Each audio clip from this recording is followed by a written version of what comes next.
Beyond the Gates spoilers tease that Ted Richardson will have another fiery confrontation with Leslie Thomas, and from what we've gathered, it won't be one for the faint of heart. Tensions between the two have been building like a storm on the horizon, and soon they'll collide in an explosion of accusations, violence, and desperate measures that threaten to upend both their lives and the fragile peace of their close-knit community. From the moment Ted learned of Catherine "Cat" Richardson's suspicions that Leslie Thomas might have orchestrated not only Laura Peterson's car crash, but also the bungled potassium injection that left Laura fighting for her life, he has been simmering with rage. When Cat confided in her father, her voice trembling with fear and conviction, Ted felt something he hadn't experienced since his own youth, a protective fury so intense it blurred his judgment.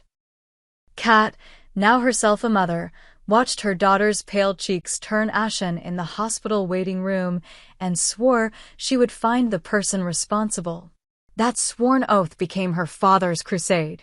The two families, once bound by friendship and mutual respect, have been drifting apart ever since the accident. Leslie Thomas, a respected physician with a sterling reputation, denies any wrongdoing and outwardly continues her duties at the clinic, offering gentle reassurances to patients and colleagues. But behind the closed doors of her home, whispers of suspicion have begun to haunt her. She hears footsteps when she's alone. She sees shadows flicker past her windows at night. Everyone in town seems to avert their gaze when she enters the diner, and even her closest friends treat her words with a cautious edge. It all comes to a head one stormy evening when Ted, consumed by his daughter's anguish, marches into Leslie's house without warning. The air is thick with tension the moment he steps through the threshold. Leslie, startled by his sudden appearance, drops the sheaf of patient files she was carrying. They scatter across the hardwood floor like fallen leaves, and for a heartbeat neither moves. Then Ted's voice rings out, low and dangerous. "You need to answer for what you did to Laura." Leslie's world spins. She knows the town is already buzzing with rumors, but she never imagined Ted, her friend, would descend on her doorstep like an avenging angel. She takes a tentative step back, eyes wide. "Ted, I've told you there's no evidence. You're accusing me without proof." His response comes swift and brutal, a slap that echoes through the room. The sound reverberates against the walls, and Leslie stumbles, fingers to her reddened cheek.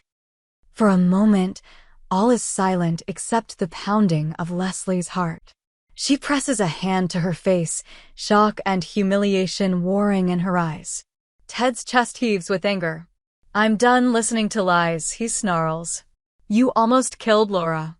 You'll rot behind bars before I let you hurt anyone else." In the heated aftermath, Ted's threats grow more dire. He swears he'll gather every scrap of evidence, every doctor's note, every whisper of suspicion, and hand it all to the district attorney. Kat's voice echoes in his mind. She sabotaged the foreline. She wanted Laura to suffer. Ted's fists clench. He spares a glance at Leslie, and in her face he sees desperation, but also fear for her own safety. He realizes that if he pushes too hard, he could destroy the woman he once trusted. Yet Ted cannot relent. Not when an innocent life is at stake. Not when his daughter's grief cries out for justice. So he does the unthinkable. He goes to Jacob Hawthorne, Leslie's brother-in-law and a respected judge in the county. Under the flickering lights of Jacob's chambers, surrounded by legal tomes and photographs of his family, Ted lays out his case. He speaks in hushed tones, urgency crackling in every syllable. "I need you to lock her up. She's a danger, not just to my daughter, but to anyone who crosses her path." Jacob listens, his face a mask of conflicted duty. He knows Leslie from childhood, how she cared for their sick mother, how she volunteered at every community fundraiser, how she once saved a neighbor's child from drowning.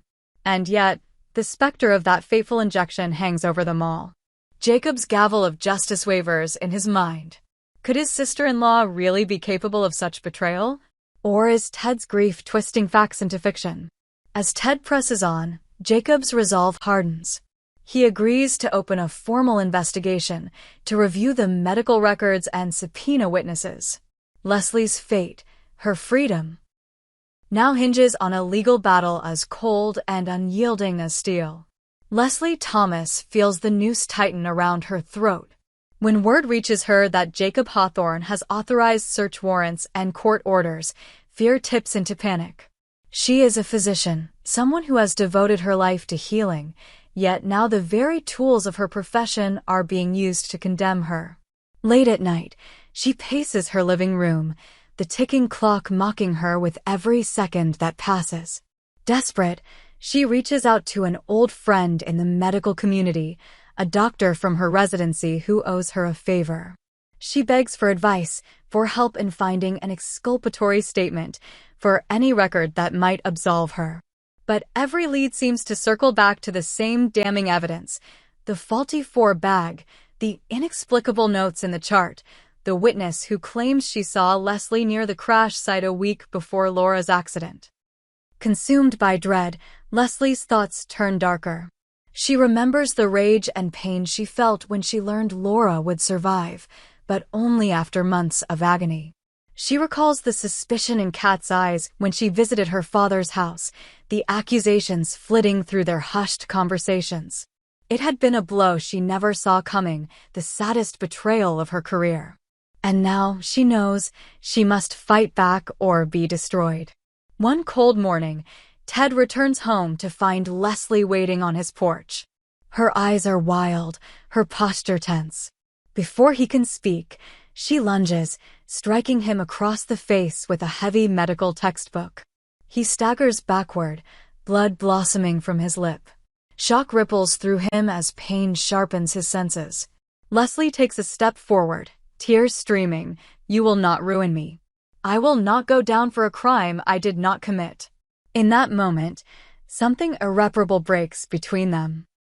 Ted raises his hand to defend himself, but Leslie's fury is desperate and unhinged.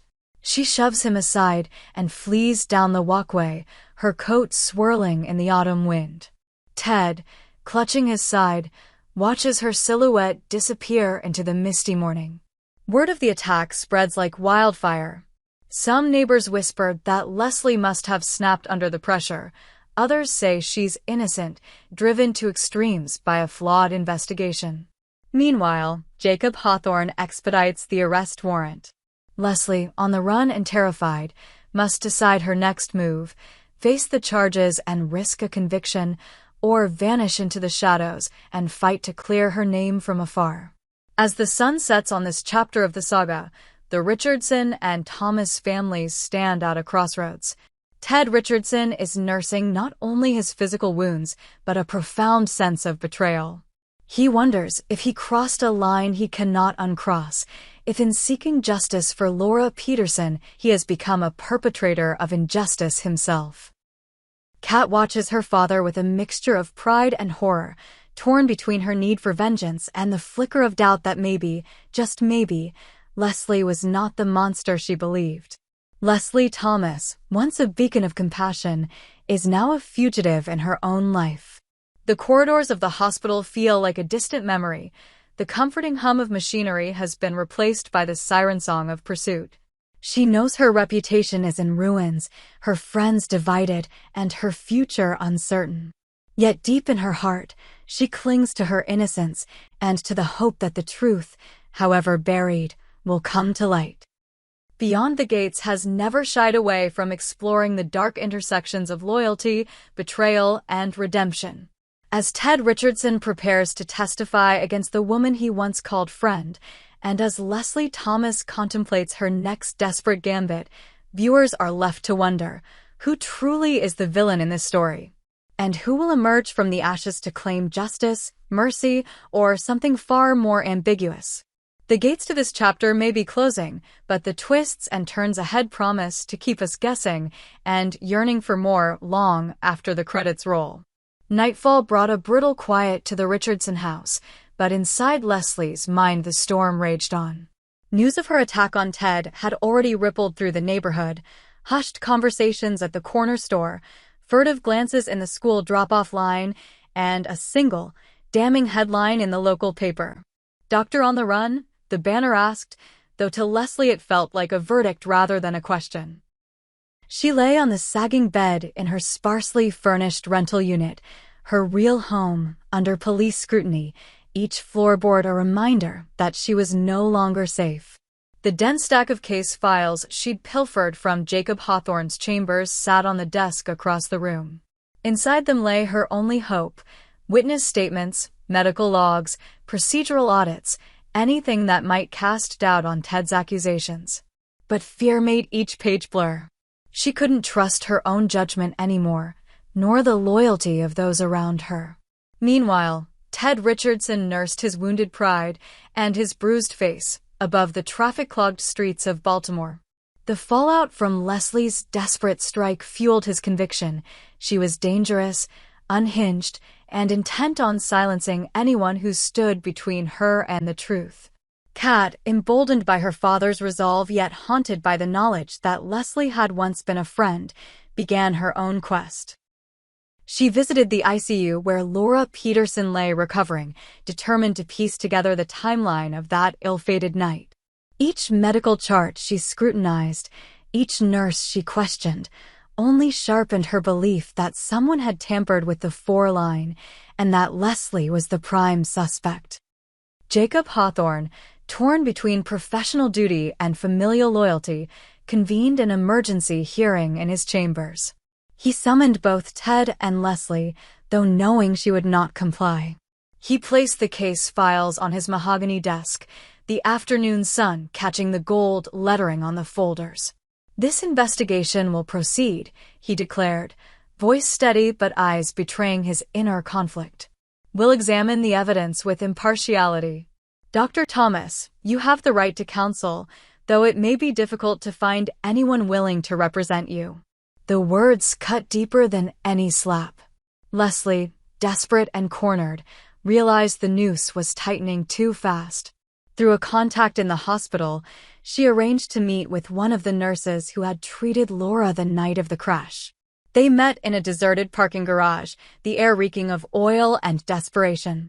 The nurse, pale and trembling, confessed that she had signed off on the potassium dosage under pressure, and that another doctor, one neither of them admired, had been present when the injection was drawn up. Leslie's pulse hammered. She now had a name, a potential scapegoat.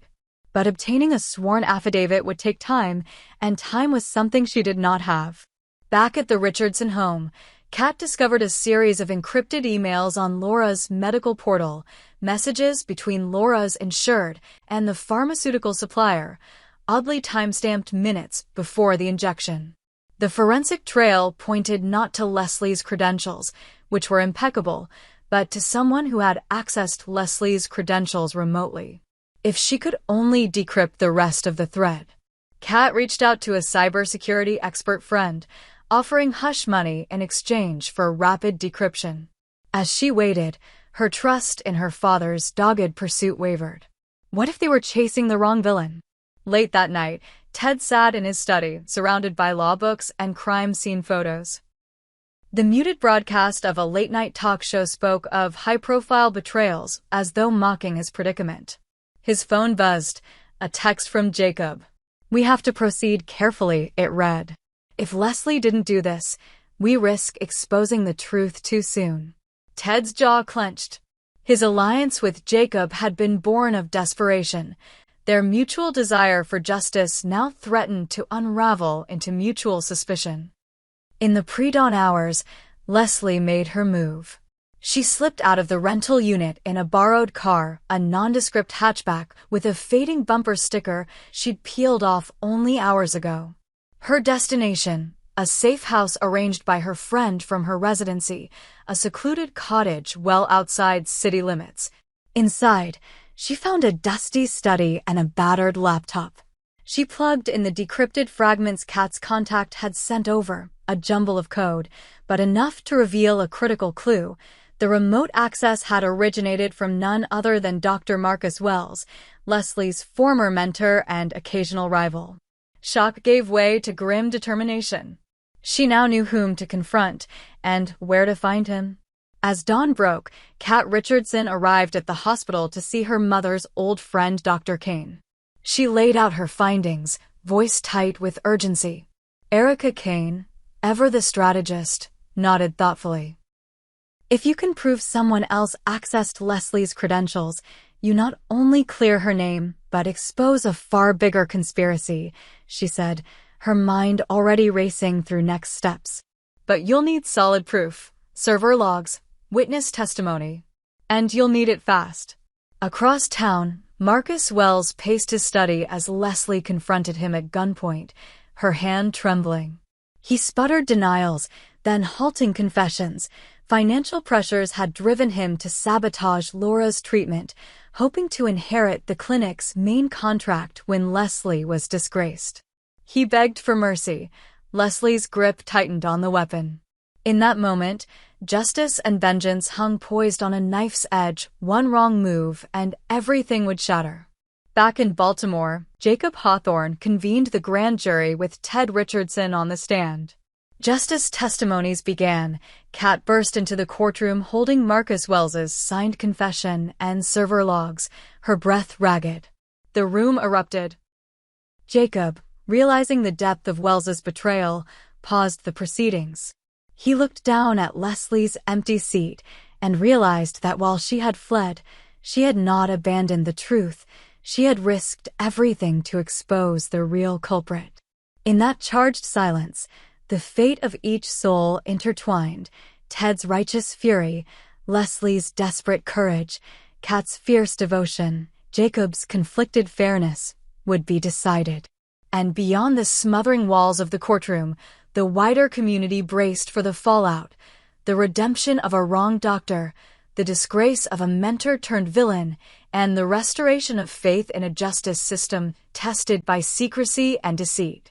The next chapter, a reckoning of conscience, punishment, and perhaps forgiveness, was about to begin.